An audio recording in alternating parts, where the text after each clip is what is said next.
Hello दोस्तों, कैसे हैं आप सब। तो एक और कहानी में लेकर आई हूँ महाभारत से जुड़ी हुई। दोस्तों, कहा जाता है कि महाभारत युद्ध में मारे गए सभी योद्धा 15 साल बाद एक रात के लिए जीवित हुए थे। आखिर वे सभी योद्धा किस कारण जीवित हुए थे और उनको जीवित करने का कारण क्या था, जानेंगे इस कहानी में। और इस कहानी के माध्यम से हम ये भी जानेंगे कि आखिर धृतराष्ट्र, गांधारी, कुंती और विदुर की मौत कैसे हुई। तो चलिए दोस्तों, सुनते हैं ये कहानी। महाभारत युद्ध खत्म होने के पश्चात युधिष्ठिर हस्तिनापुर में न्यायपूर्वक व धार्मिक शासन करने लगे। युधिष्ठिर धृतराष्ट्र व गांधारी का आशीर्वाद लेने के पश्चात ही अन्य कार्य किया करते थे। इस प्रकार अर्जुन, नकुल, सहदेव, द्रौपदी आदि भी सदैव धृतराष्ट्र व गांधारी की सेवा में लगे रहते थे। लेकिन भीम के मन में धृतराष्ट्र के प्रति हमेशा द्वेष की भाव ही रहता। भीम धृतराष्ट्र के सामने कभी ऐसी बात भी कह देते थे जो उन्हें कहने योग्य नहीं होती थी। इस प्रकार धृतराष्ट्र गांधारी को पांडवों के साथ रहते रहते 15 साल गुजर गए। एक दिन भीम ने धृतराष्ट्र व गांधारी के सामने कुछ ऐसी बात कह दी जिसे सुनकर उनके मन में बहुत शोक हुआ। तब धृतराष्ट्र ने सोचा कि पांडवों के आश्रय में रहते रहते अब बहुत समय बीत चुका है, इसीलिए अब वन में रहना ही उचित है। गांधारी ने भी धृतराष्ट्र के साथ जाने में अपनी सहमति दे दी। धृतराष्ट्र व गांधारी के साथ विदुर व संजय ने वन में जाने का निर्णय लिया। जब उन सब ने पूरा वन में जाने का विचार बना लिया तो धृतराष्ट्र ने युधिष्ठिर को बुलाया और उनके सामने अपनी पूरी बात कह सुनाई। पहले तो युधिष्ठिर को बहुत दुख हुआ, लेकिन बाद में महर्षि वेदव्यास के कहने पर युधिष्ठिर मान गए। पर जब युधिष्ठिर को पता चला कि धृतराष्ट्र व गांधारी के साथ विदुर, संजय भी वन जा रहे हैं तो उनके शोक की सीमा न रही, परंतु वे कुछ नहीं कर सकते थे। धृतराष्ट्र ने युधिष्ठिर को बताया कि वे कार्तिक मास की पूर्णिमा को वन के लिए यात्रा करेंगे। वन जाने से पहले धृतराष्ट्र ने अपने पुत्रों व अन्य परिजनों के श्राद्ध के लिए युधिष्ठिर से धन मांगा।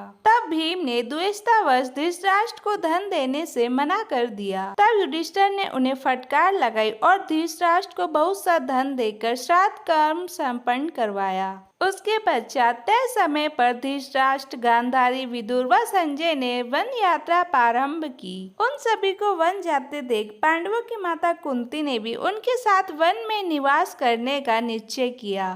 पांडवों ने अपनी माता कुंती को समझाने का बहुत प्रयास किया, लेकिन वह भी धृतराष्ट्र और गांधारी के साथ वन चली गई। उसके पश्चात वह सब गंगा नदी के किनारे पहुँचे। उन्होंने पहली रात गंगा नदी के किनारे व्यतीत की और कुछ दिन वहाँ रुकने के बाद धृतराष्ट्र, गांधारी, कुंती, विदुर व संजय कुरुक्षेत्र आ गए। वहाँ उन्होंने महर्षि वेदव्यास से वनवास की दीक्षा लेकर ये सभी महर्षि शतयुग के आश्रम में निवास करने लगे और वन में वह घोर तपस्या करने लगे। तब से उनके शरीर का मांस सूख गया था और सिर पर महर्षियों की तरह जटा धारण कर वे और भी कठोर तप करने लगे। तब से उनके मन का मोह दूर हो गया था। गांधारी और कुंती भी तप में लीन हो गई। विदुर और संजय इनकी सेवा में लगे रहते और तपस्या किया करते थे।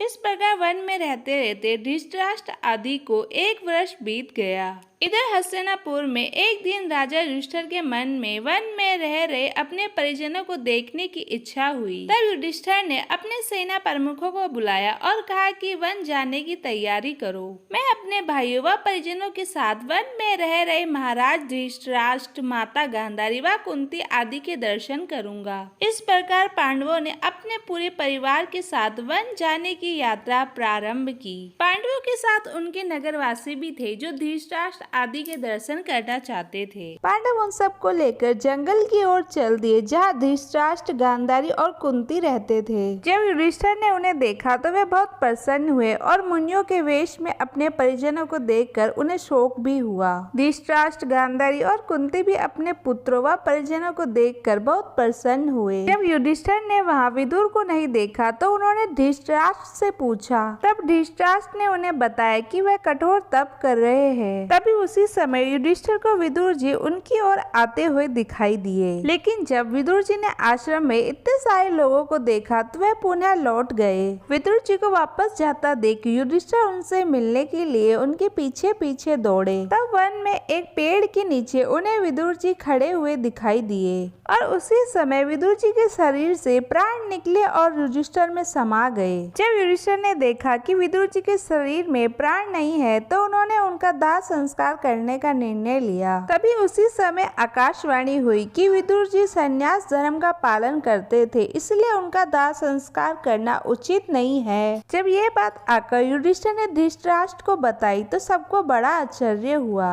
उसके पश्चात युधिष्ठिर आदि ने वह रात वन में ही बिताई। अगले दिन वन में उन सब के पास महर्षि वेदव्यास जी आए। जब उन्हें पता चला कि विदुर जी ने शरीर त्याग दिया है, तब उन्होंने बताया कि विदुर जी धर्मराज के अवतार थे और युधिष्ठिर भी धर्मराज का ही अंश है, इसलिए विदुर जी के प्राण युधिष्ठिर के शरीर में समा गए। महर्षि वेदव्यास ने धृतराष्ट्र, गांधारी और कुंती से कहा कि आज मैं तुम्हें अपनी तपस्या का प्रभाव दिखाऊंगा। तुम्हारी जो भी इच्छा है वह मांग लो। तब धृतराष्ट्र व गांधारी ने युद्ध में मरे अपने पुत्रों तथा कुंती ने अपने पुत्र कर्ण को देखने की इच्छा प्रकट की। द्रौपदी आदि ने भी कहा कि वह अपने परिजनों को देखना चाहते हैं। इसके पश्चात महर्षि वेदव्यास जी ने कहा कि ऐसा ही होगा। युद्ध में मारे गए जितने भी वीर हैं, उन्हें आज रात तुम सभी देख पाओगे। ऐसा कहकर महर्षि वेदव्यास ने सभी को गंगा तट पे चलने के लिए कहा। महर्षि वेदव्यास के कहने पर सभी लोग गंगा तट पर एकत्रित हो गए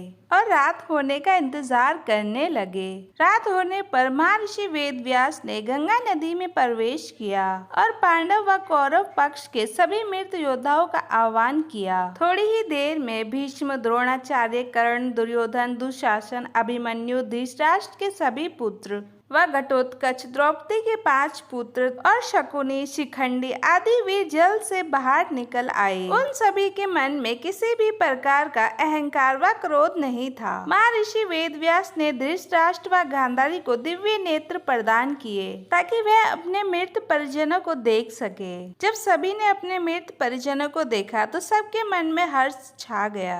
वह सारी रात अपने मृत परिजनों के साथ बिताकर सबके मन में संतोष हुआ। तब महर्षि वेदव्यास ने वहां उपस्थित विधवा स्त्रियों से कहा कि जो भी अपने पति के साथ जाना चाहती है वह सभी गंगा में डुबकी लगाए। महर्षि वेदव्यास के कहने पर अपने पति से प्रेम करने वाली स्त्रियां गंगा में डुबकी लगाने लगी और वह सब अपना शरीर छोड़कर पति के साथ परलोक में चली गई और इस प्रकार अपने मृत परिजनों से मिलकर धृतराष्ट्र, गांधारी, कुंती व पांडव बहुत प्रसन्न हुए। उसके पश्चात लगभग 1 महीना वन में रहने के बाद युधिष्ठिर आदि पुनः अपने हस्तिनापुर लौट आए। इसके पश्चात करीब 2 वर्ष बाद एक दिन महर्षि नारद युधिष्ठिर के पास आए। तब युधिष्ठिर ने उनका हाथ जोड़कर स्वागत किया। जब देवर्षि नारद ने उन्हें बताया कि वे गंगा नदी के आसपास के तीर्थ स्थलों के दर्शन करते हुए आए हैं, तब युधिष्ठिर ने उनसे धृतराष्ट्र, गांधारी व माता कुंती के बारे में पूछा। तो देवर्षि नारद ने उन्हें बताया कि तुम्हारे वन से लौटने के बाद धृतराष्ट्र आदि हरिद्वार चले गए। वहाँ भी उन्होंने घोर तपस्या की। उसके पश्चात एक दिन जब वे गंगा स्नान कर आश्रम आ रहे थे, तभी वन में भयंकर आग लग गई। दुर्बलता के कारण धृतराष्ट्र, गांधारी, कुंती भागने में असमर्थ थे, इसीलिए उन्होंने उसी अग्नि में प्राण त्यागने का विचार किया और वहीं एकाग्रचित्त होकर बैठ गए। इस प्रकार धृतराष्ट्र, गांधारी व कुंती ने अपने प्राणों का त्याग कर दिया।